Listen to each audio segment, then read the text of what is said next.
Well, welcome everyone. This is part 2 of legal rights for immigrant survivors. We're going to talk a little bit today. We're going to do a little bit of a review on immigration relief. We're going to talk about Violence Against Women Act confidentiality protections and what they mean for safety planning with survivors. And then we're going to dig into public benefits. Welcome. And I'm Leslie Orloff. I run the new app at American University Washington College of Law. I'm very happy to be here. I'm a family lawyer by trade, done a lot of work around immigration relief, drafting the immigration protections of VAWA, and done a lot of work on drafting the public benefits access as well for VAWA and working with government agencies to implement it. So I'm happy to be here. And, these laws only really work if there are people around the country who know how to work with advocates and attorneys who know about these laws and can help the victims and survivors in your community access them. So welcome. Rocio? Good morning, everyone. Welcome to part 2. I'm Rocio de Molina. I'm the Deputy Director at New App. And we provide technical assistance, resources, training, like the one that you are listening to right now, and webinars, and any way that we can support you with tools or resources to make your job better and safer for survivors. Let us know. But if there's a lot of content that we cover today, it's only because we want you to have something to go back with, and you know that you can always come to us for further assistance. My background is in immigration law.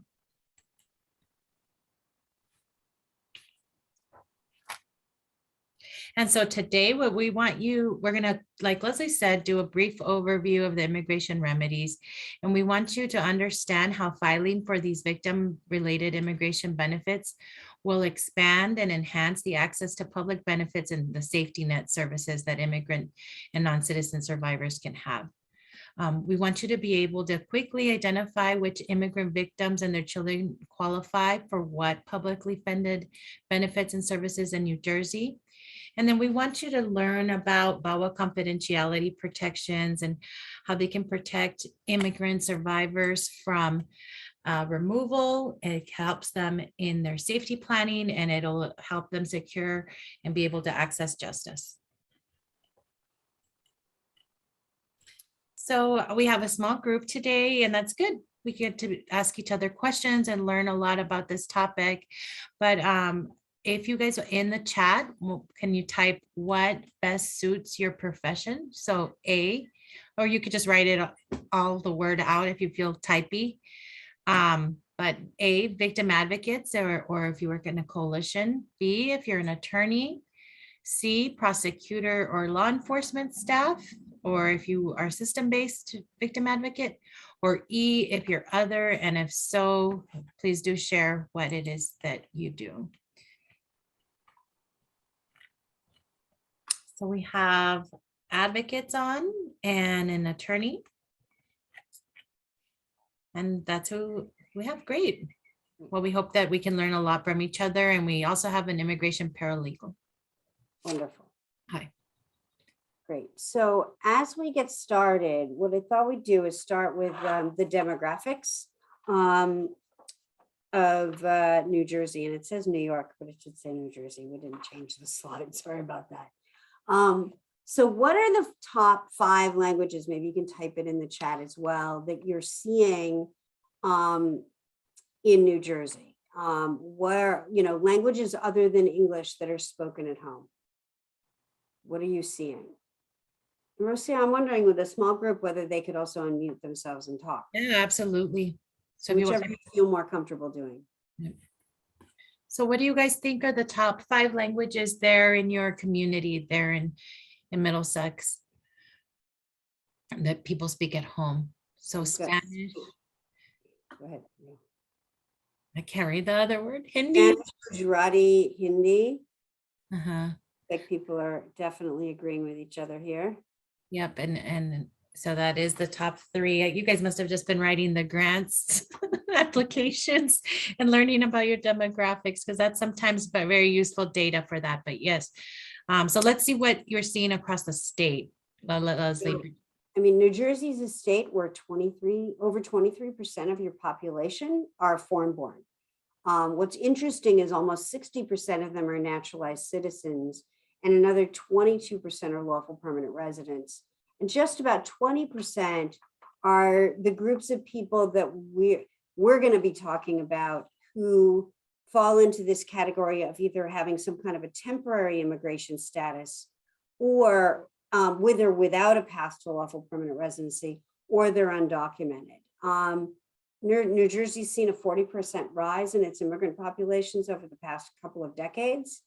And but you have an interesting mix in terms of immigrants who've been in the state for a long time and newer populations, with about 25% of your population having entered since 2010, in the last 20 years. 41% of the children under the age of 18 in New Jersey have one or more immigrant parents, which is really important because it means you're seeing a lot of mixed status families. Next slide, please. And so people are coming from diverse parts of the world. What's really interesting about this, and I do these for every state all the different times, I mean, Spanish speakers make up less than half of the immigrants in New Jersey. Your second largest population is Asian with almost 30%, but you have a significant percentage of Europeans. Many states have numbers much lower than this. So there'll be people that will look, speak like me, who will actually be living in immigrant families. They may be the child of immigrants, or they may be immigrants themselves. So it's important to understand that, there are people who, that you're going to be encountering people who you might not think are immigrant who are. Next slide, please. And so interestingly, so you got 1, 3, and 5, 1, 5, and 1, 4, and 5. So the top 5 languages spoken at home in New Jersey are Spanish, followed by Chinese and Portuguese, then Hindi and Gujarati. Now, what's interesting is I suspect that given the population numbers we were talking about a minute ago, you may be seeing fewer Chinese or Portuguese because they've been in the country longer, even though they're still speaking. So they might not be undocumented. They might not have temporary status. The Portuguese population has probably been there for a very long time. And some of the Chinese could have been there for generations. So it's interesting to know that what this looks like in New Jersey, with Korean and Arabic being the next, and Tagalog being the next 3 biggest languages spoken at home. Next slide, please. But what's interesting in New Jersey is that Korean and Portuguese beat out Spanish and Chinese in terms of limited English proficiency. So that, your likelihood of having LEP clients who speak Korean or Portuguese is higher than Spanish or Chinese by population. Next slide, please. So we're going to start off by showing you kind of how easy it is, even if you're not an immigration attorney, to, and I see that Sandra picked up on the Arabic, very good. Even if you're not, without regard to whether you're an immigration attorney or working on immigration issues, one of our goals, so public benefits, which we're going to be deeply talking about today, what you get in any state is very tied to either the victim's immigration status or the form of immigration relief she or he may have applied for and be in the process of seeking. And so for that reason, you can't really talk about public benefits without being able to figure out what immigration relief somebody may qualify for, because by filing for immigration relief, they get more benefits than they do as an undocumented person. And we're also going to be talking about the fact that a lot of undocumented people generally, there's a much broader range of benefits and services available to them without regard to immigration status than most people realize. So next slide, please. So the various forms of immigration relief were created because Congress wanted to protect survivors, to basically, they identified immigrant survivors as a vulnerable population, that there would be a group of people who would target them for abuse and crime victimization. And so these various forms of relief were created so that victims could come out of the shadows and seek help, and which furthers both victim safety, but also community safety and law enforcement officer safety. Next slide, please. And so once a victim starts filing for immigration relief, the very first thing they get is some protection from deportation based on VAWA confidentiality, which we'll go into and explain more during this webinar. They get to include their family members in their applications, and Rosie will be talking about which family members get included in which applications, because that's slightly different based on the form of immigration relief. They're on a path to legal immigration status and a path to financial independence through legal work authorization, getting federally recognized ID, and getting, it begins a path to getting more access to public benefits than an undocumented person would get.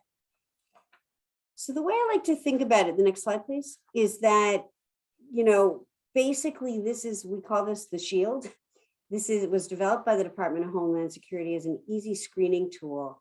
And basically, all of the victims that we're going to be talking about today, again, I'm going to talk about this kind of from a public benefits perspective. Basically, T visa applicants and recipients, people who get trafficking victim visas or who get continued presence, get the greatest access to public benefits of anyone.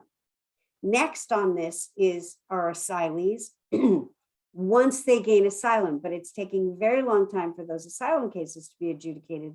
So they're undocumented until they get asylum in New Jersey.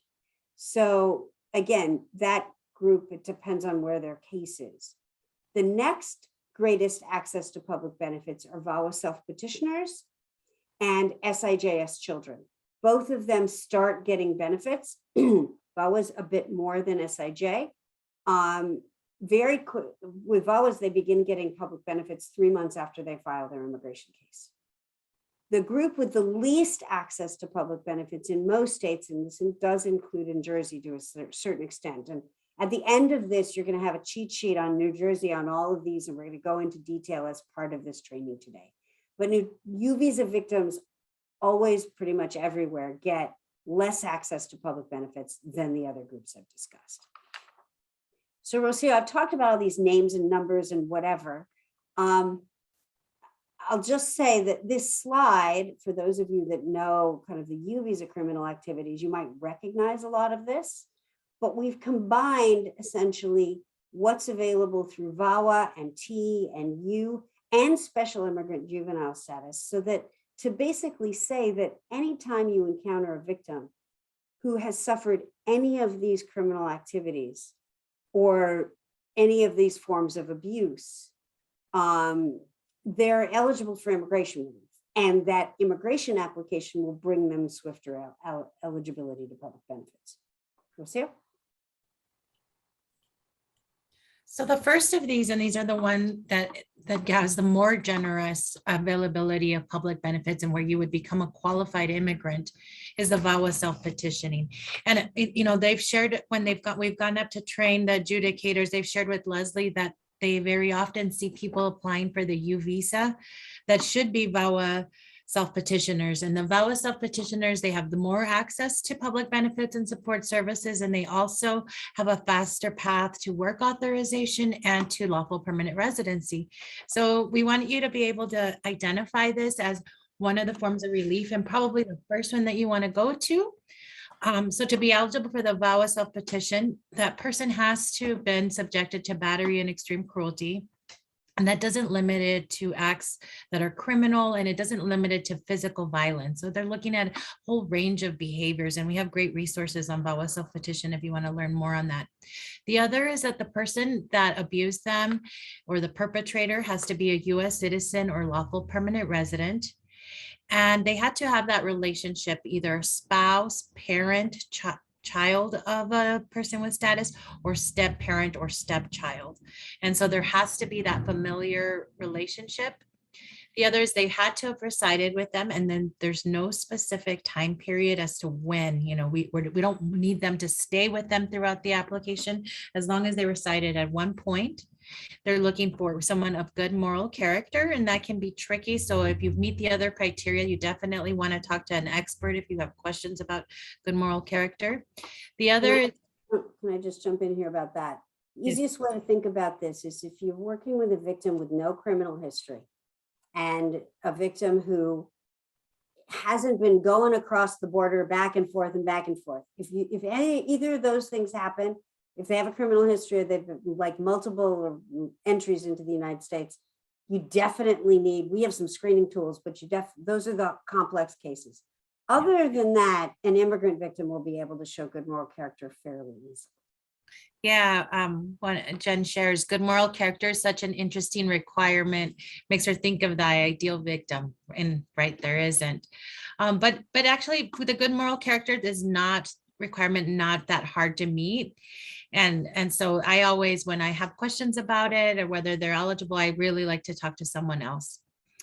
And one other thing about that is, in response to Jen's comment, when we wrote VAWA, we actually wrote in the greatest number of exceptions to good moral character and flexibility in VAWA cases as part of the adjudication than many other forms of immigration relief. So it's a case-by-case determination. It's flexible, but the easiest way to think about it in terms of screening, if the victim has no criminal history, chances are they're not going to have a good moral character problem. Yeah. There's also another form that's very similar to this, and this is for somebody who's already in deportation or removal proceedings, and that's called VAWA cancellation, and it's basically the same criteria. Sometimes you'll run into immigrant survivors that have their spouse started the immigration process, and they might be green card holders. You'll know because the green card will be there valid for 2 years. And they still have to go back to remove their conditions. And so there's an exception in the law, and that's called battered spouse waiver. And that also provides them to be able to petition and access benefits. And so once you apply to immigration based on a VAWA self-petition, you'll receive a prima facie determination. It's, prior to COVID, we were seeing around 3 months. Right now, we're seeing something a little longer, more closer to 6. But that'll allow you to access benefits. Here are some examples of forms of extreme cruelty. So like I said, not just always physical violence. It could encompasses emotional abuse, economic abuse, sexual abuse, coercion, deportation threats, immigration related abuse. That doesn't exist all on its own. If someone's sharing any of these forms of abuses, you also want to explore if that person has been also sexually assaulted or there's sexual abuse in the relationship. Isolation, degradation, possessiveness, and harming pets are all examples of extreme cruelty. The other is the U visa. That's the one that we talked about most last time. And that one is for people that are victims of crime. And we showed you the list of crimes. They're all, crimes where immigrant victims, violent crimes, or where they are exploited. Most commonly, we are seeing domestic violence, sexual assault, stalking. So the person has to be a victim of that qualifying crime. They have to have been or likely to be or been helpful in the past in the detection, investigation, prosecution, conviction, or sentencing. They had to have suffered substantial physical or mental abuse as a result of being a victim. They have to possess information about that crime, and that crime had to occur here in the United States. And here at the end of the application, it's a long process. But there's a bona fide determination that's going to change that and hopefully give that we're starting to see that some are starting to get earlier access to work authorization, waitlist approval, and then like Leslie said, there's very limited state benefits. This application requires you to apply with a U visa certification given by a agency that can investigate, and police, law enforcement, judges, or other agencies that can investigate. The other form of relief, and this is the one that Leslie said that has more benefits, more access than the VAWA self-petition, is the T visa, and that's for trafficking victims. Here, the requirement is that the person is a victim of severe form of trafficking in persons. It could be in sex or labor trafficking. If the victim is under 18, you don't have to show that they were subjected to force, fraud, or coercion. The victim has to be present in the United States on account of trafficking. And Leslie, can you share some examples where some people might not traditionally think that it's trafficking? Sure. So when you think about people coming, so first of all, this account of trafficking, on account of trafficking, doesn't require the trafficker brought the victim over the border. So you could see, like, it turns out the most recent research on trafficking is showing a strong connection between that protection, sex trafficking of children and trafficking of women in particular. A lot of it is happening in and connected to families. So you see family members trafficking other family members, or selling them into prostitution, or selling them into, labor, or things like that, or making them labor, those kinds of things.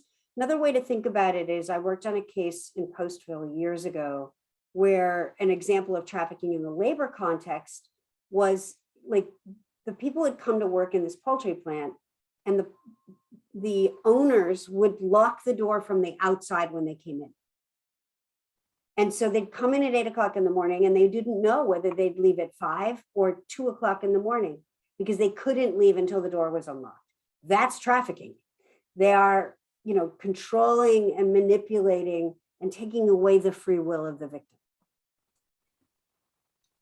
Yeah, that's really important to not limit yourself there on if they're on account, because there's different ways that someone can still be eligible for the T visa.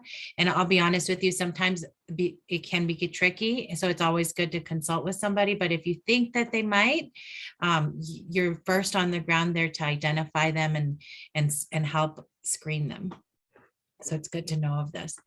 The victim also has to comply with reasonable requests for helpfulness in investigating or prosecuting trafficking, very similar to the U visa, but there's no certification required. There's exceptions for those that are under 18, or when physical or psychological trauma is impeding them from being helpful or cooperating. They also have to show that being removed from the United States would cause extreme hardship. Here, as Leslie said, it has the fastest access to public benefits, work authorization, and a lot of protections. And we're seeing a faster path to the T visa than to any of the other immigration remedies. But it's still a little bit longer. It got up to a 2-year wait, and I think that's coming down as well. Then last, it's special immigrant juvenile status. And pretty much any child that has been abandoned, neglected, or abused by at least one parent can be eligible for special immigrant juvenile status. And so this is for unmarried children, looking at the age of majority under state law and what the court has jurisdiction for of the child. It covers victims of abuse, abandon, neglect, or dependency by at least one parent. They can still continue to have a relationship with the other parent. And then you also have to apply for this remedy along with state findings from a state court. And what's important here is that abuse, abandonment, or neglect could have happened anywhere in the world. And so many U visa victims will have children that they could include in their U visa, but those children may also have been abused by, let's say, the domestic violence case, and the father abused mom and the child. The child's path to lawful permanent residency through SIJ is decades faster, much faster than if they go on mom's U visa application. But the child can't include their mom in their U in their SIJ application, but mom can include the child, as Rosie will tell you in a minute, in their U visa application. Back to you, Ro. Yeah, so the T visa will have more access to public benefits and will have a faster path to lawful permanent residency. And in 2019, we were seeing that can happen as quickly as 6 to 36 months. This is the SIJ. The SIJ. So as Leslie shared earlier, VAWA self-petitioners can include their children under the age of 21. The parent can be included in the child's application, and the abused parent can include, the older child can include the parent, the children can include, the parents can include the younger children under 21, and the children can include the parent, the non-abusive parent. For the U and T visa, they can include their spouse, the children under 21. If they're children, they can include the parents and their unmarried siblings under 18. Yeah, And, go ahead. good. And then for SIJS, it's just that one person can, the child can include, they do not have the benefit of including family members. And because so many of the victims we're working with are young people, it's also important to understand that you could have a child, you could have a mom who's 21, or mom who's 20, who has 2 kids. Mom, a 20-year-old child can include her own children in her application as well. So it goes down like that.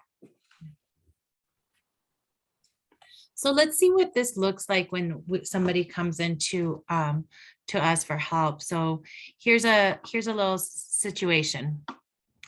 Clara met Eduardo at a lawful permanent resident when he came back to his hometown to visit his family in El Salvador. Eduardo started dating Clara, who was raising her 9-year-old son, Miguel.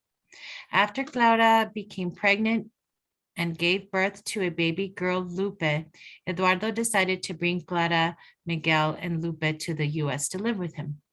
When they arrived in the US, Eduardo took Clara, Miguel, and Lupe's passports and became physically and sexually abusive of Clara and abusive of Miguel, who tried to protect his mother from Eduardo's abuse. Eduardo also beat Lupe when he said she misbehaved. Within a year following their arrival in the US, Eduardo forced both Clara and Miguel to work for his family business and never paid them for their labor.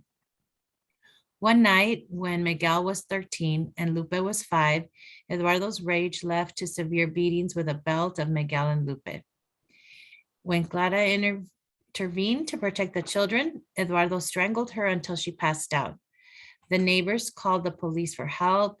Clara talked to the police when they arrived. The police arrested Eduardo for attempted murder and child abuse and took Clara to the hospital and placed the children in the care of the state. And pardon us for not giving you that warning of violence and but this is what sometimes we see in our work. So, you go ahead. Yeah, Leslie, go ahead. So next slide.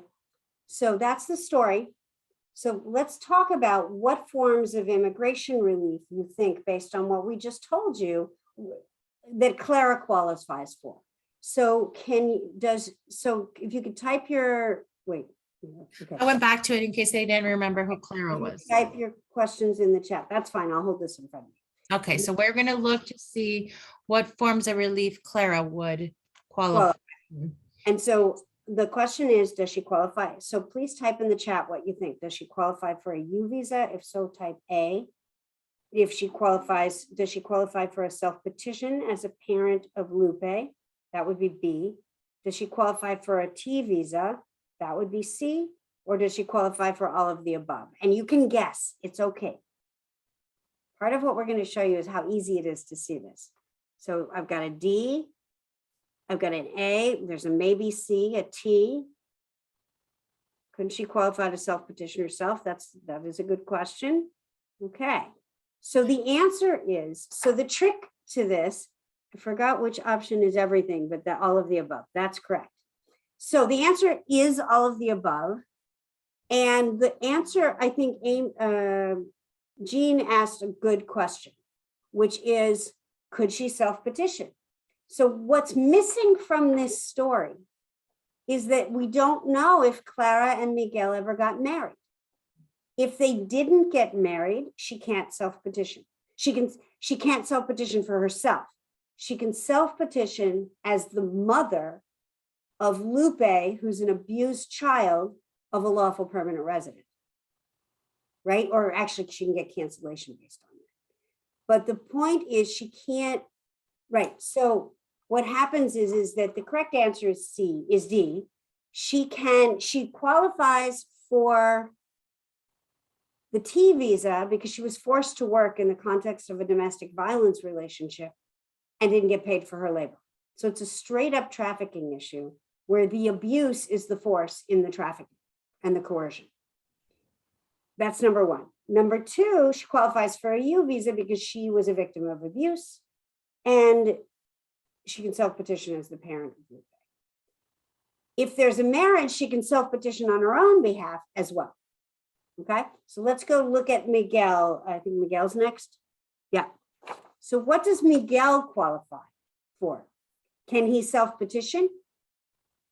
Can he file a U visa? Can he file a T visa? Can he file for SIJS? And you're supposed to put in the chat all that they can apply. Okay, so let me go back and see. Miguel is her 9-year-old 13. son. He's now 13-year-old son. Okay, and so I've got D is SIJS, is what one person's saying. What else? What else might he qualify for? C, you need to give them the letters or they don't know what to put in. Okay, so does he qualify to self-petition, which would be A, U visa would be B, T visa would be C, and SIJ would be D. So we've got D, somebody says SIJ and T. Somebody else says SIJ, anybody else? B, somebody's adding U visa. Good, okay. And then SIJ, T, a derivative on the U. Yeah, B and D, okay. So the answer is that he definitely qualifies. He qualifies for a U visa because he was abused along with his mother. He also could be included in his mother's U visa application. That's what a derivative means. He qualifies for a T visa because he was forced to work. He does not qualify for self-petitioning or SIJ because there's no marriage. But if Eduardo and Clara were married, then he would qualify for VAWA self-petitioning and SIJ as a stepchild.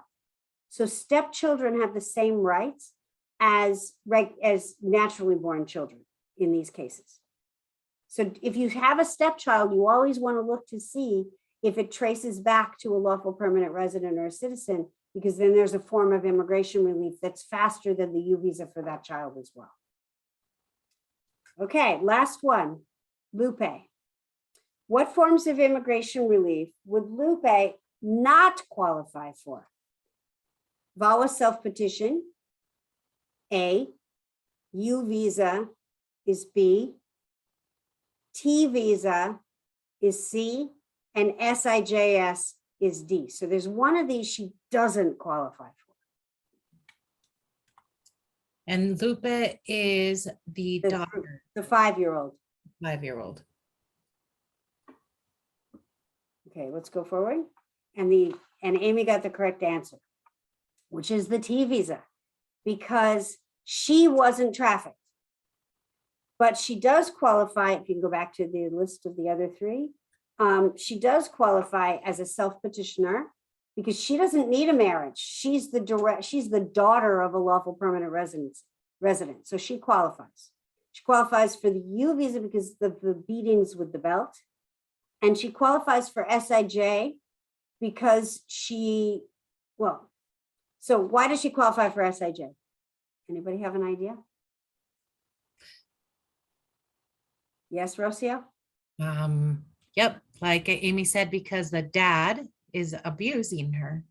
Well, bio dad. The question is, where's bio dad? Either maybe bio dad abused her. We don't know it from the story. She was born in here. Bio dad's missing. Oh, no, he is bio dad. You're right. She's abused by bio dad. I'm getting confused. Miguel's the other. Oh, yes, it's his daughter. You got it right.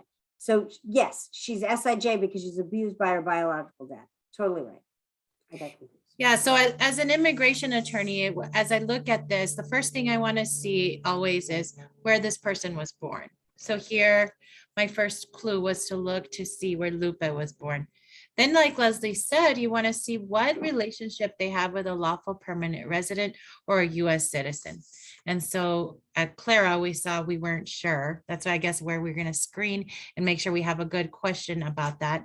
And remember, the marriage is valid where it occurred. So even if they married in El Salvador and then later came to the United States, they're still legally married. They don't have to marry here. And then I would look to see what forms of abuse. And with the U visa, there is one contingency there is that they are helpful in the investigation, either now or later or in the future. And talking to police is definitely a start to that. But there has to be that cooperation. Right, but she talked to the police, so she would be eligible for a U visa too. So let's jump forward and talk about why we're doing this when we're talking about benefits. So I think I forgot, I updated this, but I forgot to change New York to New Jersey. Meaning that I changed the slide, but I forgot the NY and the NJ. So in New Jersey, and we'll check and go over this again at the end. For a TANF, you have to be either a T visa bona fide or a VAWA self-petitioner.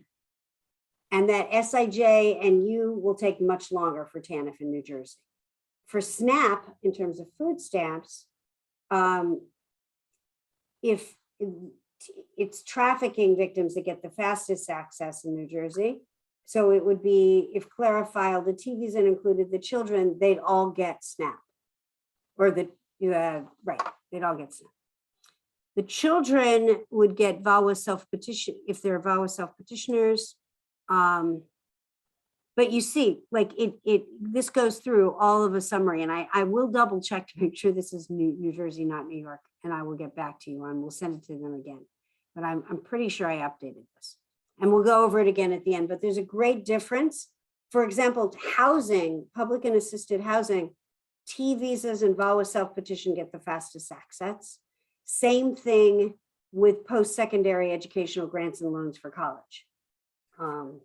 Okay, next slide, please. And then Leslie, I know you mentioned this earlier about there's such a large mixed status family there in New Jersey, but why is that important when we're looking at the remedies and who's eligible for what? I know it's a little bit further down the line, but sometimes children will be eligible for. Right. So the point is that you look at each person individually, and the whole family doesn't have to be eligible. It could be that only a citizen child is eligible, or only one of them, but the parent who's undocumented can go in and file an application for a citizen child who's eligible and get those benefits for that child without getting additional or requesting additional benefits for themselves, which they can't do. Right. I think that's what you were asking. Yeah. Should continue. So another important protection that immigrant survivors get once they file, and sometimes some of these protections attach even prior to filing, is called VAWA Confidentiality. And so how many of you have worked with survivors who've had threats of deportation from their abusers or perpetrators? Put A. How many have you worked with a survivor who's been contacted by an immigration official, or probably both? And then B, both, usually the threats and also being contacted. So as you guys share, you've all experienced working with an individual who's had threats. And the reason why VAWA confidentiality is so important is that immigrant survivors do get these threats from their perpetrators, and VAWA confidentiality can protect them from deportation and from enforcement because they know that this is so prevalent. So we know, because of the way the immigration system is, We see that perpetrators and abusers are actively reporting immigrants to immigration. And we see that in 38% of U visas and in 25% 25 of U visas and 38.3 of VAWA self-petitioners. And perpetrators also got the victim arrested. So earlier when you were talking about the ideal victim, that's exactly right. We've seen statistically that perpetrators got victim arrested for domestic violence, maybe because language access wasn't provided, but VAWA self-petitioners is happening about 15 to 17%, the U visa 7.5 to 36%. So, so what is VAWA confidentiality? It has three different components. The Department of Homeland Security is barred from relying on a perpetrator provided information, and we'll talk about how the system is set up to try to protect against that. There are certain locations where they can't do immigration enforcement against victims, including courthouses, rape crisis centers, victim services programs of various kinds, and we'll go a little bit more detail there. And there's a non-disclosure provision, which is real, that once somebody files a case, there's no discovery. DHS can't reveal to anybody that that case even exists. And I'll go into a little bit more detail of that. Next slide, please. So the non-disclosure provisions protect anybody who's filed a VAWA self-petition, a battered spouse waiver, a VAWA cancellation or suspension case, a U or T visa case, or a work authorization case for certain work visa holder abused spouses. And it applies the moment the case is filed. And it applies to, they can't reveal the case exists, they can't reveal a decision in the case, and they can't reveal anything, any information contained in the case. Very limited exceptions. Abuser provided information provisions apply for some victims before the case is filed. So technically, if you have a VAWA self-petitioner in there, anytime you have a family member abused by a spouse or a parent, the provisions apply before an immigration case is filed. The problem is, to make them really work, DHS needs to know that person is a victim, which is filing a case is the best way to tell them that that person is a victim. People in the process of applying for U and T visas also get protection before filing if they're carrying with them a letter from their lawyer or their victim advocate that says, I'm a victim. And that's supposed to stop, that will stop actually. We've worked on lots of TA cases like that, the DHS from going after the victim. And that's been true for a decade. So it's not just in the last year or so that that's true. Those letters have worked across administrations. And then there are location protections where they can't go and do immigration enforcement against victims, and we'll go over those. So what happened, next slide, please. What happens is when a victim, one of the reasons we wanted you to be able to identify victims as early as possible is as soon as they file a VAWA, a T, or a U visa case, their case is red flagged and put in a system that notifies immigration enforcement that this is a victim, and has all of these procedures that follow that require they get supervisory approval if they're going to go after a victim, et cetera, et cetera. And it triggers the victim center approach. Next slide, please. So, and that this is very broad, that whenever a DHS officer receives adverse information for a spouse, it's supposed to be inherently suspect, and they're supposed to check whether this victim abuser dynamic is present, and they check by seeing if the victim has filed a case that's in the system. Next slide, please. And that the bar on reliance perpetrator provided information is broad. It's not just domestic violence cases, it's sexual assault cases, it's trafficking cases, it's any U visa case. Next slide, please. And adverse actions include using perpetrator provided information to do anything, to deny a victim's immigration case, to detain a victim, to deport a victim, to stop and question a victim, to initiate an immigration action, to if if they learn she's a victim and they continue with immigration proceedings against her. All of that has procedures that they're supposed to follow that are designed to get prosecutorial discretion and deter continuing to pursue and initiating cases against victims. Next slide, please. And that DHS in these cases is barred by these laws from contacting the abuser, seeking information from the abuser, calling as a witness, using information solely provided by the abuser, or under policy, his family members or his agents. And that if an officer believes there's any credible evidence that an alien or an immigrant may be eligible for VAWA Tier U visa benefits, VAWA confidentiality applies. So they're not supposed to be relying on these tips. Next slide, please.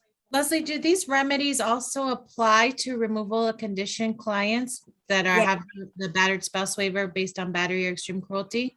Yes, they apply. So in VAWA 2005, when we wrote the statute, we defined battered spouse waiver applicants as VAWA self-petitioners. So it's under 101A51, and they get exactly the same protections. However, if, let's say, I'm an immigrant and I'm married to a citizen spouse who filed for my green card, and I have a conditional green card. If my immigration lawyer proceeds based on divorce as opposed to the battered spouse waiver, my access to public benefits is reduced because I don't get treated as a VAWA self-petitioner unless I file a battered spouse waiver. And as a VAWA self-petitioner, I have deeming exceptions and I have greater access to public benefits than I would just as the spouse of a lawful permanent resident or citizen. So that that's a great question, Amy, and there are benefits implications of what the immigration lawyer chooses in how to remove the conditions. Where am I? Yeah, so here's a list of other applicants that get this protection that you just said, right, Leslie? So the VAWA petitioners. Yeah, and I went over that before, so that's good. So, and it includes both the protections apply to both the applicant and any of their family members included in the application as well. And as I said earlier, that it's really important if you're an attorney or an advocate, you want to give your client a letter as soon as possible to say she's in the process or he's in the process of filing a VAWA self-petition or a U visa or a T visa, so that if the perpetrator is effective in trying to get DHS to go after the victim, they'll show them the letter that they're a victim and DHS has to stop. They can't proceed. And if you get a case like this, you should call us. And actually you should call my cell. And my cell's on everything. It's easy to find. I'm pretty much on call all the time for any VAWA confidentiality violations. And we're here to help. And we've been very successful in getting DHS to back off. And again, I've been doing this for 2 decades across all kinds of administrations. And there's a really good team of people in DHS that focus on this exclusively. Next slide, please. So here's a question. Has the perpetrator in a family court case that you've seen or you worked on, have they raised the person's immigration status in a case? Have they tried to obtain information about the immigration file, or if they have filed or have not filed, or a copy of the immigration application through a family court case discovery? Or have you seen that happen twice? Both things happen. And as to the sample letter, Rocio, I think that's something we can assign a student this summer. We've worked with people and I have samples of things that other people have written, but we'll have to anonymize them. But I think that's a great assignment we can get somebody to do this summer and get it out to the field. Okay. So how many of you have heard from survivors that come and they say, hey, we're going to get divorced, but he's going to want to take the kids because I don't have immigration status? Or all these applications that we talked about there, Leslie just showed us that they were protected by VAWA confidentiality, but when have they tried to get them in a family law case, or maybe even the criminal case, know that she filed for U visa? And And there's a question, receipt notices absolutely can work. Because all you need is, it's either you can tell them if she memorizes her A number, she can say, this is my A number. It can be a receipt notice, it can be a letter from you, it can have an A number, but you don't even need to file. Once she's filed, when she get a receipt notice, she'll be in that red flag system. It's the letters are particularly helpful for the people who haven't filed yet.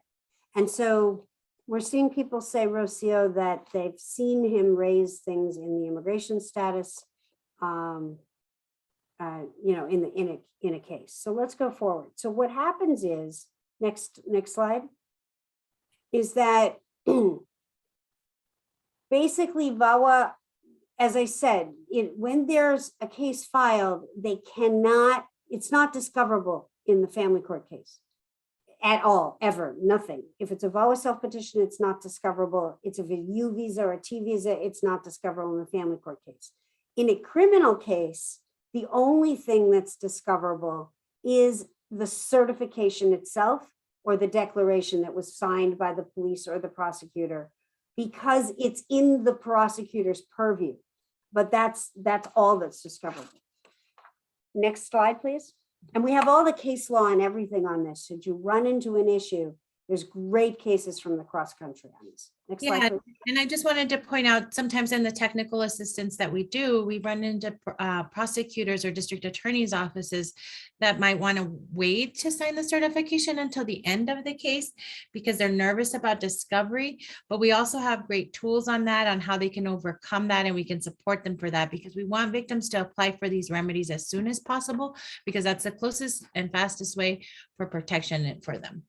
And we also have great prosecutors who will talk to other prosecutors and get them to change their position on this by showing them ways they can use it to win the case as opposed to being afraid of it.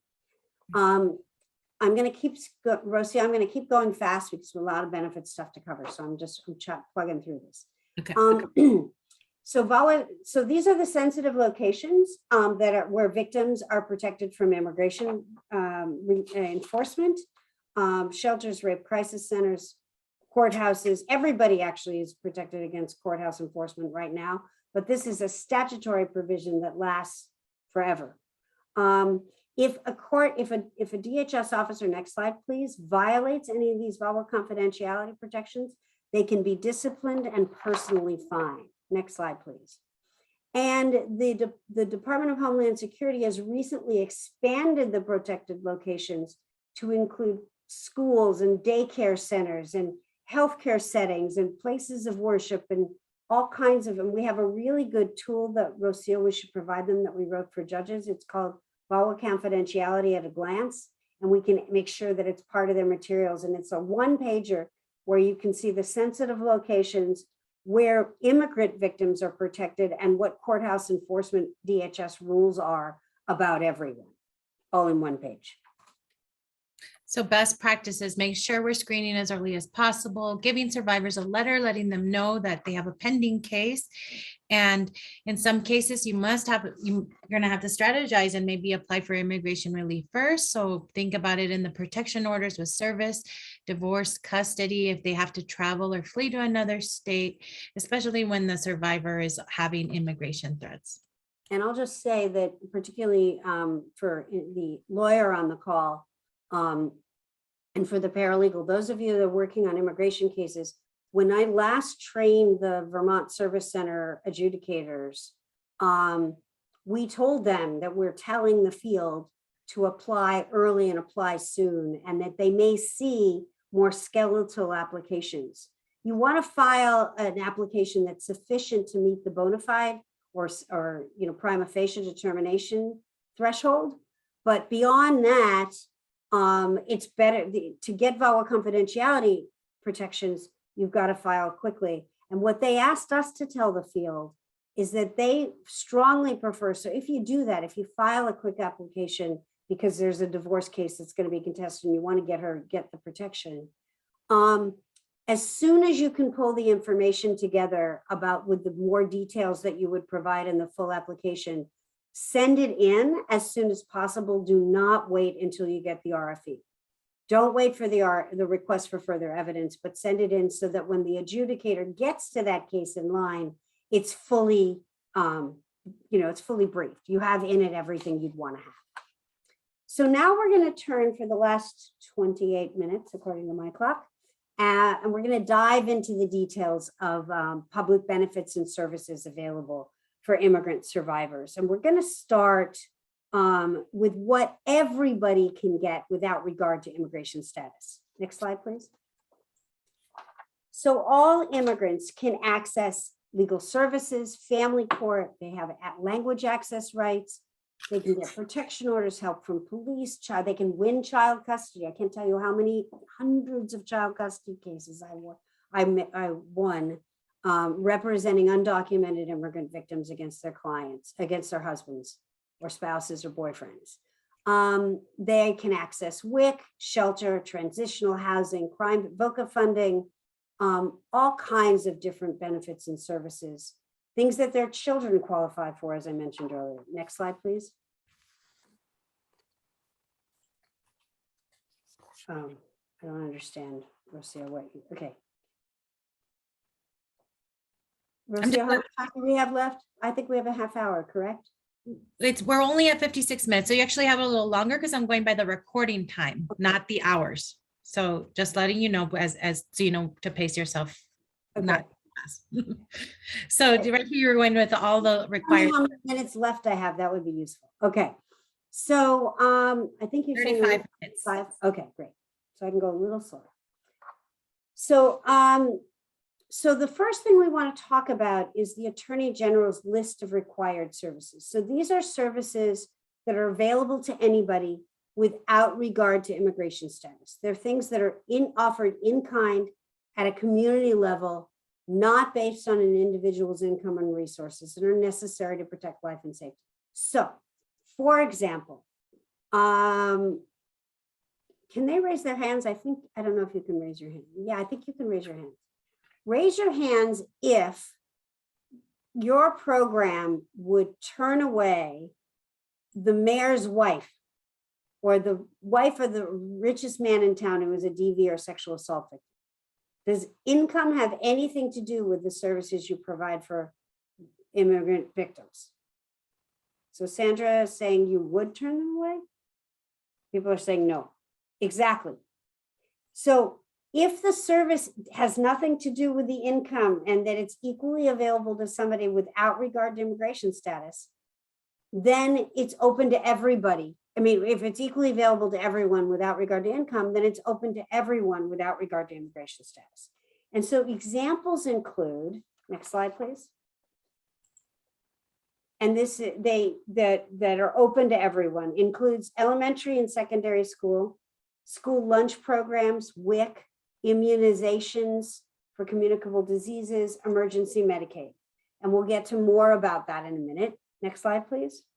In-kind services are things like adult and child protective services, crisis counseling and intervention, violence and abuse prevention, victim assistance, mental health treatment or substance abuse necessary to protect life and safety, help during adverse weather conditions, help from soup kitchens, community food banks, shelters and transitional housing programs have no immigration restrictions, and we'll go over the details of that, and nutrition programs for those needing assistance. Next slide, please. And that legal services are also available under anti-abuse laws and regulations that were part of VAWA without regard to the survivors' immigration services. Do you mean benefits? Did you mean our benefits, our grants, or income-based because our immigration project system? So if you're, so the question has to do with, I'm seeing a question on legal services. So if your legal services are funded by the federal government, either by VAWA, and the VAWA funding is no restrictions, or by Legal Services Corporation, those Legal Services Corporation funds also don't have restrictions when the victim, when the person, the immigrant seeking help is a survivor. If you have income-based requirements on your, let's say, immigration legal services, the question is, are you turning away people who are undocumented? Or can you offer those services to everyone? My suspicion is that you can offer those services because immigration legal relief is not a program necessary to protect life and safety. And it's the programs that are necessary to protect life and safety that have that income tie. Does that make sense?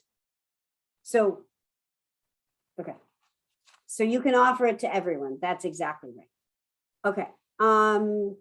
But yes, and the representation from, and so, but basically any legal services agency can represent any victim without regard to immigration status on issues that are related to the overcoming the abuse. So, and that's even if the victim might file for a protection order or a divorce, but not be afraid to file a self-petition against her abuser.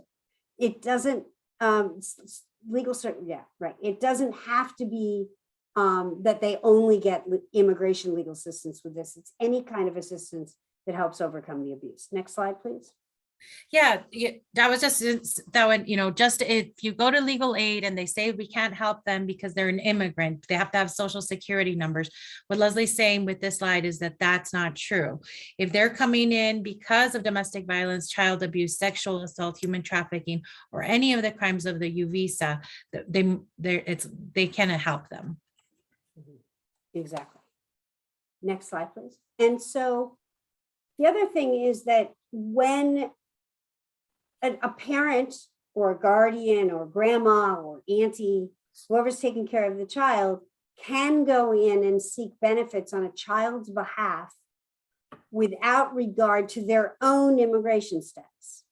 And benefits workers, and this is one of the reasons we encourage you all to accompany it. You don't want to take an undocumented immigrant, LEP, non-English speaking victim and send her down to the welfare agency herself to apply for benefits.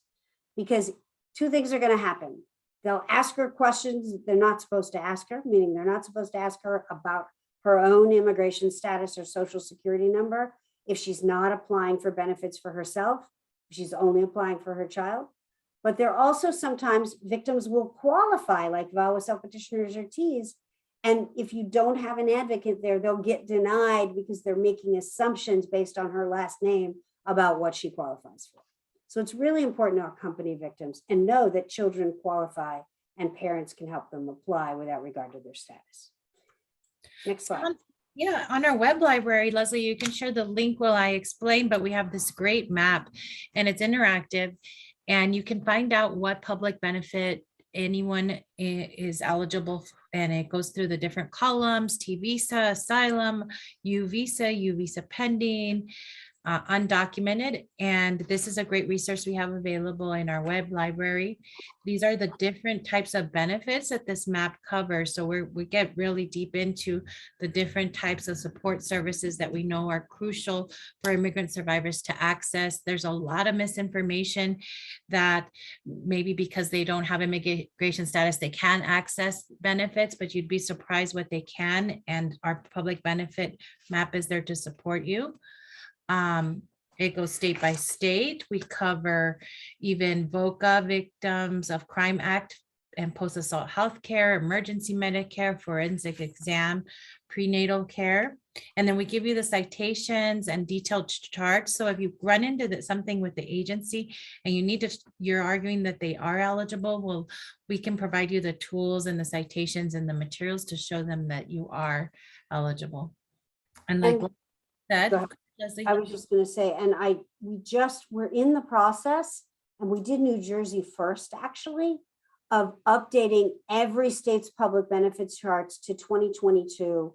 And we're including, and I know you have victims people coming to your state as well. New Jersey is a recipient state of this, that it also covers Afghan refugees who might be landing in your state and what their eligibility is. And it covers the new bona fide procedures for U visas as well.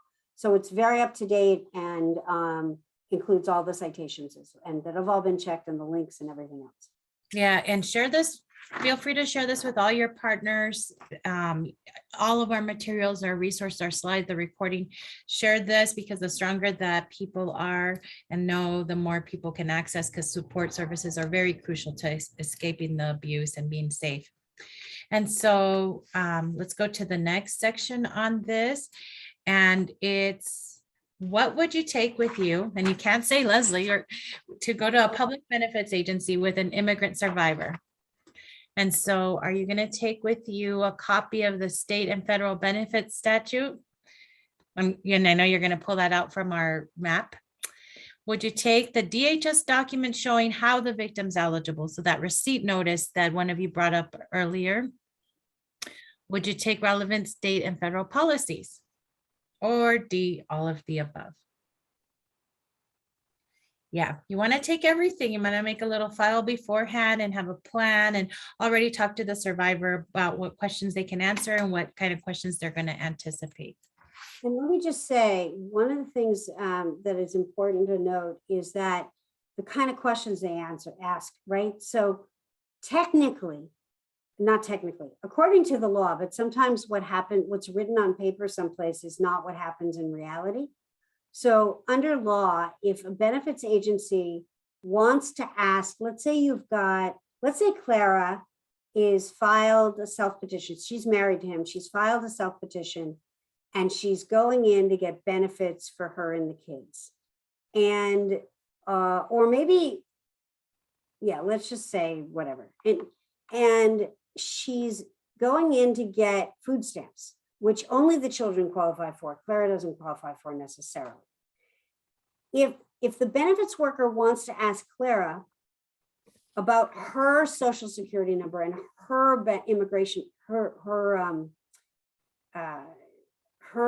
immigration status, what the benefits worker is supposed to say before asking the question is, I'm now going to ask you a question that you don't have to answer. If you answer it, and you give me information about your immigration status, I'm mandated by law to give that information to the Department of Homeland Security to turn it over. And they have to tell you that before they ask you the question. Well, we know that's not happening anywhere. And we know that, some people, that they're asking questions they shouldn't be. So it's important to know that they shouldn't be asking questions about the parent who's coming in to apply for the child. But the place where they can ask questions about that parent has to do with their income. They can ask about whether they're working and whether they've got income that they have to count for purposes of determining what the child is eligible for. So we're going to move now to healthcare. So where can an immigrant survivor receive healthcare that's subsidized without regard to immigration status? Anybody? Do you know where you could send your clients to get free healthcare? Who's undocumented? Hospital could be one. Where else? Community clinics. Very good, Sandra. FQHCs. Yep, you got it. These guys are good. Wonderful. And those are federally qualified health centers. My sister actually runs all the technical assistance for federally qualified health centers. So, but yes, next slide. So this is how you find out. So anybody who's receiving HHS money, a community clinic, a migrant health clinic, primary care centers that receive HHS money can basically offer services to anybody without regard to immigration status. They do have a sliding scale. So this is an interesting thing. So they help people who are totally poor, but they also can help, low-income working people that don't have insurance. And they also could take people who have insurance. So it's good to know where these programs are because they have a sliding scale. They often have a sliding scale process, which also means your client could start undocumented with that program, get her VAWA self-petition, get work authorization, and stay with her same doctors at the clinic and start paying when she gets health insurance. So there's all of these possibilities. And so you can find a clinic, and I don't know if the website looks exactly like this anymore, but it generally, you can go on, you put in the area code and you can find the local clinic. Somebody mentioned hospitals. I think it was Sandra. Hilburton, some hospitals are required to provide care to people who are poor without regard to immigration status, without the, if they were funded by Hilburton, and you can look up to see if you have any of those communities in your area, if those hospitals in your area as well. And next slide, federal qualified health centers can offer a whole range of services. Everything from primary care and prenatal care and post-assault care and child wellness and cancer screenings.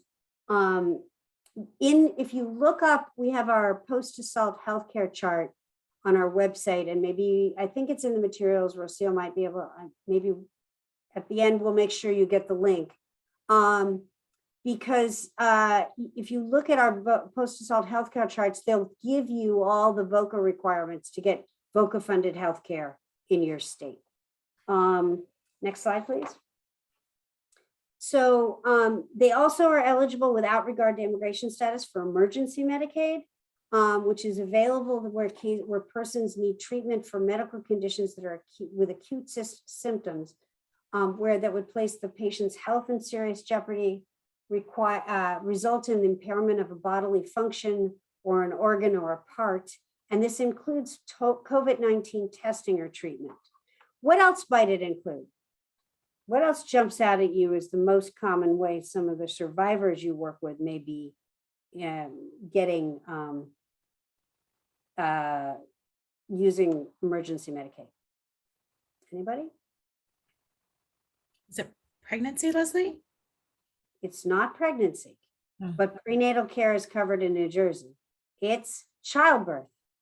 Oh, Childbirth itself is covered. That's correct. Next slide, please. Actually, yeah, keep going. So yeah, there we go. So basically we have actually, one of the other things that's interesting is there immigrant survivors who got to the point of getting work authorization were eligible and might be eligible in the future for COVID relief and payments, provided they file taxes, which is one of the reasons it's really good practice to help your clients get ITIN numbers and to start filing taxes.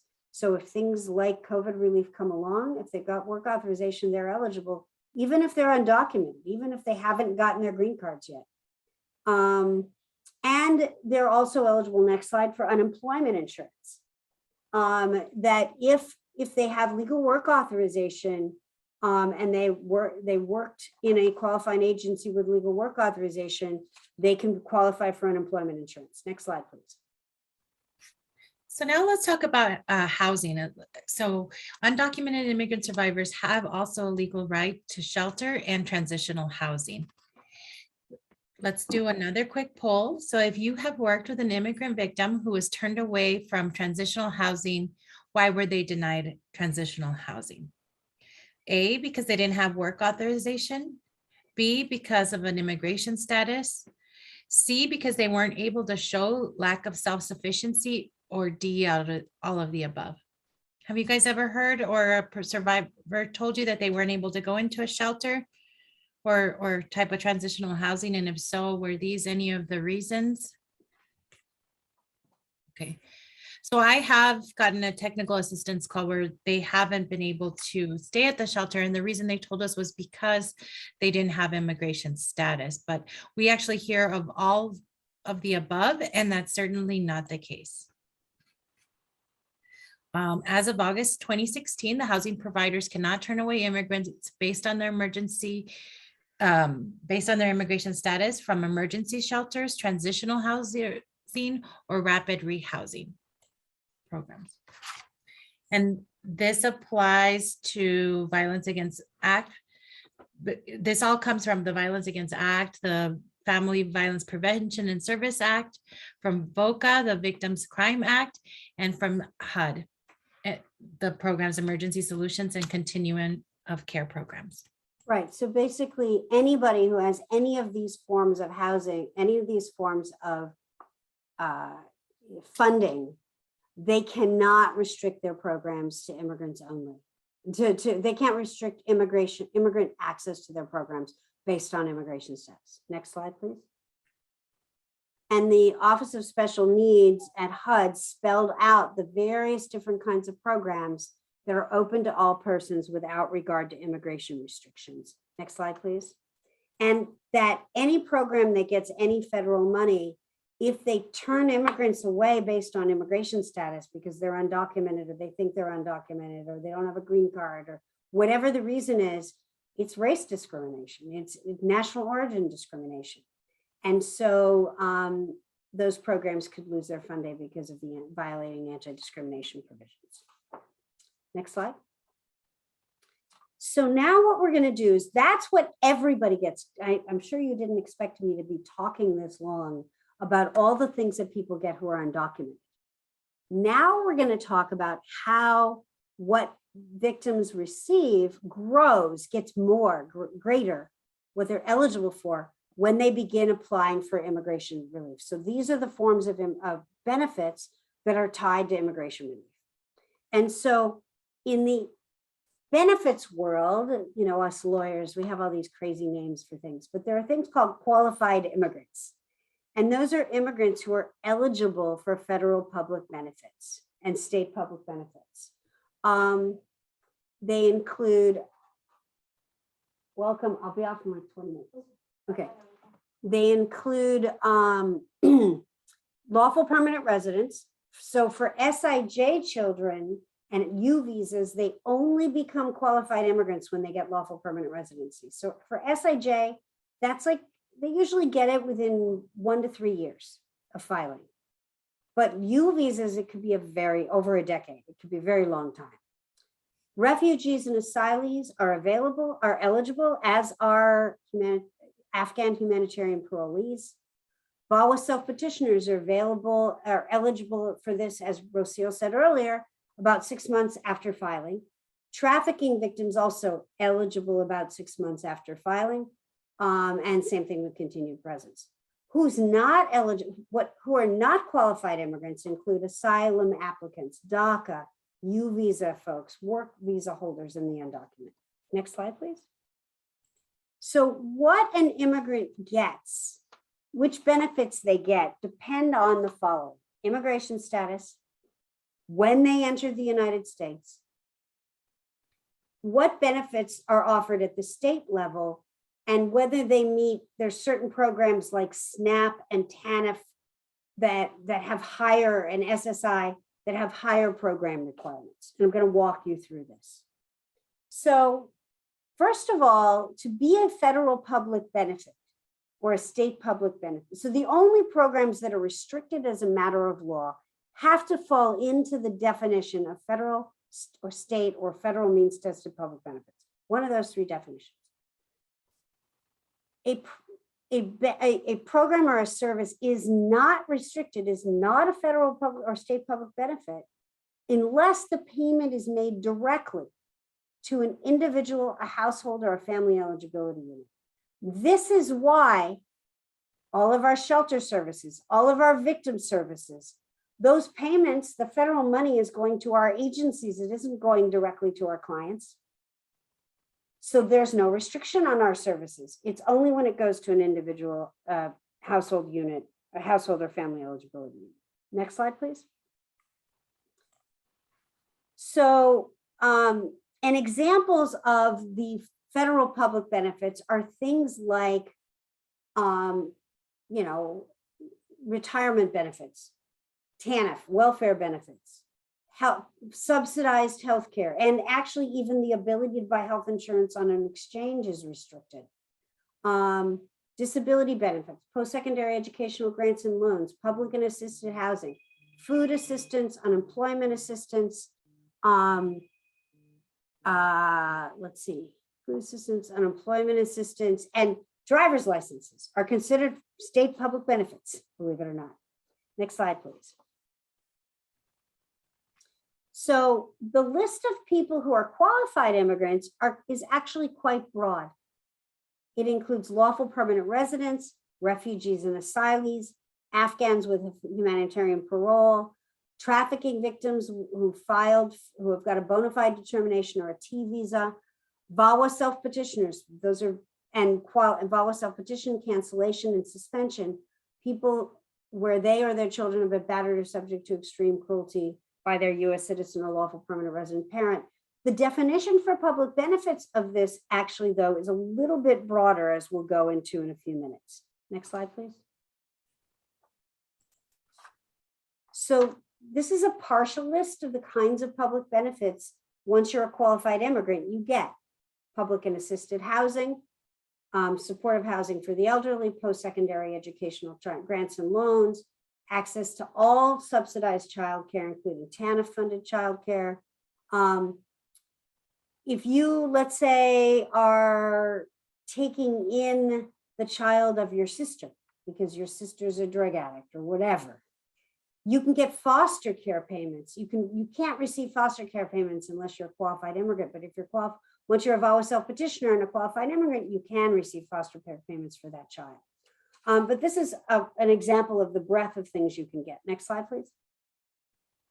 So which of the following is not eligible for public and assisted housing? The lawful permanent residents, refugees, and asylum recipients, the VAWA self-petition applicants, U visa applicants and recipients, or bona fide T visa. And there's only one right answer to this one. Anybody, you can guess, it's okay. Yeah, so it is, well, I'll let more guesses come, but as we've said earlier, it is the U visa applicants that have more of the limit. The rest are considered qualified immigrants, and when eligible for VAWA or U visa, one of the other remedies, you want to really try to apply for that remedy. So let's talk about housing for VAWA self-petitioners, because this is an area where you have a really special opportunity for advocacy. So this is great. Victims, we've been talking about that 6-month wait earlier for VAWA self-petitions. There's one exception: housing. The moment an immigrant qualifies for the moment the immigrant files her VAWA self-petition, evidence of the proof of filing of the VAWA self-petition, you can even take the whole application in before you get your receipt notice. They're immediately eligible for public and assisted housing. And HUD has to have the same VAWA confidentiality application. Like if you have to show them the HUD, your application.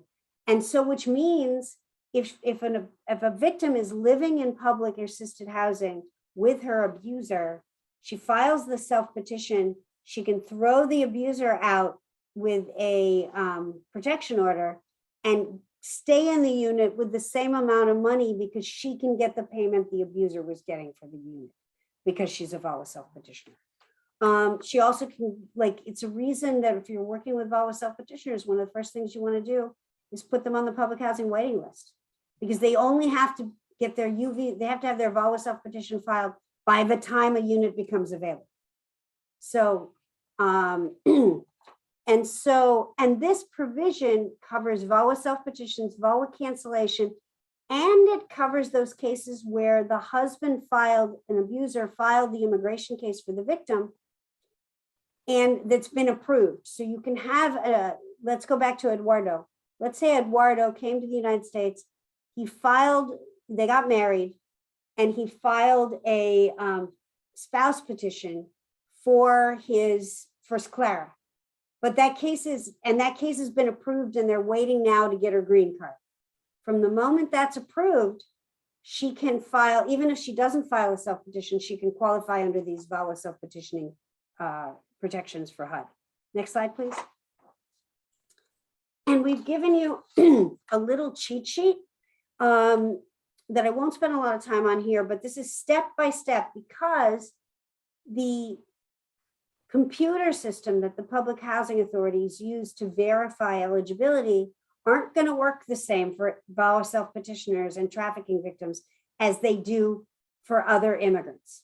So these are the steps you have to help them step by step. And we have lots of training materials for you on this to go through step by step how to get her verification handled so that she can get public and assisted housing. And this is an area where you're also going to have to help her get a social security number. And we have, again, instructions on how to do that in our materials. So the other thing to know that Leahy assistance from the Leahy and the weatherization programs, there's something called WAP, are available to VAWA self-petitioners, T bona fide, continued presence, and children who receive lawful permanent residence based on SIJ. But that there aren't immigrant restrictions on multifamily dwellings for purposes of weatherization and et cetera, and those types of things. Next slide, please. So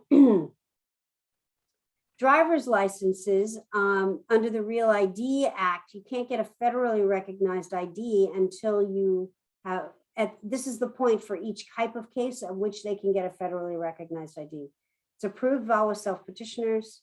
It's U visas with deferred action through the bona fide program. It's SIJ with lawful permanent resident, DACA, and approved self-petitioners. Trafficking victims here have more access. However, in New Jersey, next slide, please. So in New Jersey, some people can get, the federal rules apply. And so it takes a, you have to be a qualified immigrant to get driver's license. There's no New Jersey driver's license. Next slide, please. I think. Okay. Next slide. So now we're going to kind of dive more deeply, specifically into New Jersey benefits. And we have a chart, Rosia, or we'll send you a direct link to the chart, which has all the details. So in New Jersey, let's take TANF. So the people who have most access to TANF in New Jersey are T visas, continued presence, and asylees. And New Jersey is one of the states where abused qualified immigrants get TANF. So VAWA self-petitioners with prima facie. It could be a U visa. It would have to be a U visa or SIJ lawful permanent residence with who's abused. Unless the SIJ or U visa person entered before 1996. So, and there could be, like, if you're working with young people, you might find kids who entered at age 1 who are, in their 20s or something now, early 30s, who will qualify because they've been here enough years. And I haven't done the math. Childcare, TANF eligible childcare, it's the same groups. You have to be a lawful permanent resident if you're U or SIJ, but other than that, it's VAWAs with prima facie, which is at the 6-month stage, and asylees, refugees, and T visas continued presence.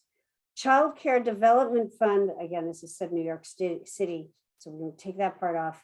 Childcare Development Fund have no restrictions. That's a program that's open based on, it's for early education and anybody can access it. Next slide, please. In all states. In terms of SNAP, food stamps, basically, asylees, refugees, T visa applicants, VAWA self-petitioners who are children, elderly, disabled, or who have been qualified immigrants for 5 years. So this is how, going back to Clara, if Clara files a self-petition includes the children, let's say they're married, the children, Lupe and Miguel, will immediately qualify until they turn, I think it's age 19, for food stamps. So Leslie, does this look like if somebody entered before 1996, but their application wasn't submitted until 2022, can they obtain benefits? Yes, meaning that it's when they entered the United States as it's not how much time they've been in status. It's like once they get the status, the next thing you look at is if they entered before August 22nd, 96. If they entered before August 2096, however they entered, and have been here since then. So if they entered and left and came back yesterday, no. But if they've been here since then they don't have a 5-year bar and they're immediately eligible. And I think it's a good question because You'll see it both in the elderly and you'll see it in young children, people who came in as young children. Great. So wait, I think I didn't do the one before. Did I do SNAP? Yeah, we did that. Okay. So healthcare exchanges. So interestingly enough, you would think that you would assume that anybody can buy health insurance on the exchange if they can pay the money. Not true. You have to be a qualified immigrant to be able, you have to be lawfully present in the United States to be able to purchase healthcare on the exchange. Lawful presence is a broader category than qualified immigrant. So you could purchase on the exchange. And so it's all the same categories we were talking about, VAWAs and Ts. U visas with deferred action and SIJS applicants can purchase on the exchange. And then under New Jersey family care, VAWA self-petitioners with prima facies, Ts, continued presence, asylees, refugees, SIJS applicant children, and U visas with bona fide or waitlist determination or lawful permanent residency all qualify, all those children qualify for subsidized state-funded healthcare in New Jersey. If the family, unless, and then if the family's income exceeds 350% of poverty, they'll need some kind of a buy-in based on their income. But they get subsidies, which is not true in every state. Prenatal care is covered for everyone who's under up to 200% of poverty in New Jersey. And adult health care is available to VAWA self-petitioners with prima facie, T visas, continued presence, but U visas and SIJS adults have a 5-year bar. Unless those adults, as whoever asked the question earlier, Sandra, came in a long time ago, before 96. Next slide, please. Okay. So in New Jersey, under CARES Act, there were recovery and unemployment insurance. That's true. That's under federal law. Households under 200% of poverty get heating and energy, heating and utility assistance if they're VAWA for members of the family that are VAWA self-petitioners, Ts, Ts and refugees and asylees, Afghan humanitarian parolees, but Us and SIJS have to wait until that person gets lawful permanent residence. Next slide, please. Education. So post-secondary education grants and loans under federal law are open to VAWA self-petitioners, continued presence, T visas, U visas and SIJS both have to wait till lawful permanent residency. And this is where, again, SIJ, the lawful permanent resident, comes within 1 to 3 years. So if you've got kids in that U visa waiting line with their moms, you should be filing for SIJ so they can get college loans, among other things. Also helps with housing. State-funded education in New Jersey, you get in-state tuition rates and access to institutional aid and scholarship with no immigration restrictions. If the student attended 3 years of New Jersey high school, graduated a New Jersey high school, received their GED in New Jersey, and they have to have an affidavit saying that when they're eligible to do so, they're willing to legalize. And the last main point I want to make is there's been a lot of confusion about public charge. The simplest way to think about this is if you're working with victims, public charge is never an issue. That VAWAs, Ts, Us, and SIJ children are exempt from public charge, as are DACAs, visa holders, most lawful permanent residents, asylees, and refugees. back to you to close, Rocio. Yeah, Leslie. So, a very good question is like, there's so many services, there's so many things that you covered, but how can we find the law? Survivors are going to find it hard to navigate these systems. And the answer to that is that public benefits chart that we showed you, and we'll share the link with you. It's that one with the United States, and you click on New Jersey. There, you're going to see very clear who's eligible for what. And it's going to take you to a very long, where we have trainings. Leslie wants to print it for everyone, but we're talking about a 20-page document where it has the citation and it has everything for you to take in there to that social service agency. And Leslie said sometimes the best practice is to accompany the survivor there, because it can be very nerve-wracking, and they need your support for that, or just prepare them with a well folder and tab it up. But the law is there available for you to use and to help. And let me just say that we created a new tool. And again, New Jersey was the first one we did. So basically for every state, you have the public benefits map. Then you have a screening tool. So you can put this on your desk. It's like 6 pages and it's really easy to read. And it goes by immigration status and tells you which victims qualify for what. So that you don't spend your time digging for the law when somebody doesn't qualify. And you do spend your time when they either qualify or our chart says with conditions. Yeah. And those conditions might be a 5-year bar. It might be, being abused, etc. Yeah, Ro?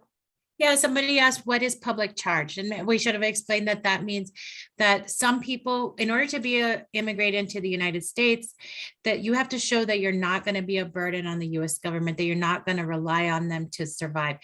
So public charge is something that they look at when they are evaluating whether to grant your lawful permanent residency. And so immigrant victims, they can access public benefits. Some people are scared to access them because they don't want to look like they're relying on the US system to be dependent on them for survival.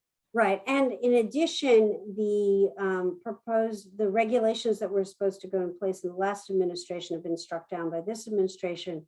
So we're back to the original 1996 or 7 regulations, which are basically a bit broader. But for crime victims, generally, you don't have to worry about it. They can't use the fact that they got public benefits against them when they're deciding their green card applications. Yeah. So here's our library. I welcome you to visit it. After that, you can find all kinds of stuff. It has a wide range of categories that can help you support survivors. And lastly, I just wanted to remind you that we're here to answer your questions. We're here to give you more resources and to share with you when we have upcoming events or other things that you can learn from. So do reach out either by calling or emailing.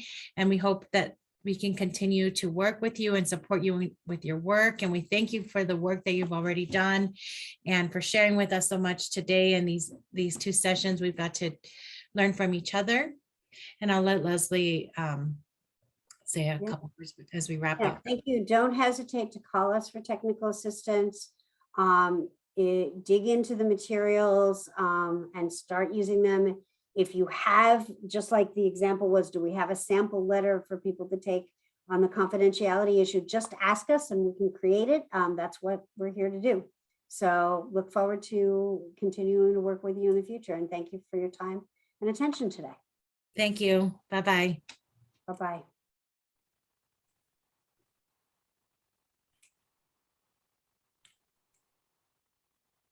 Stop the recording.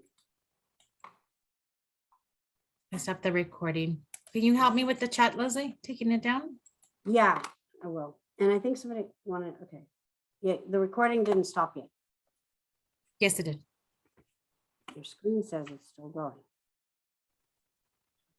Oh, I'm having trouble with the chat.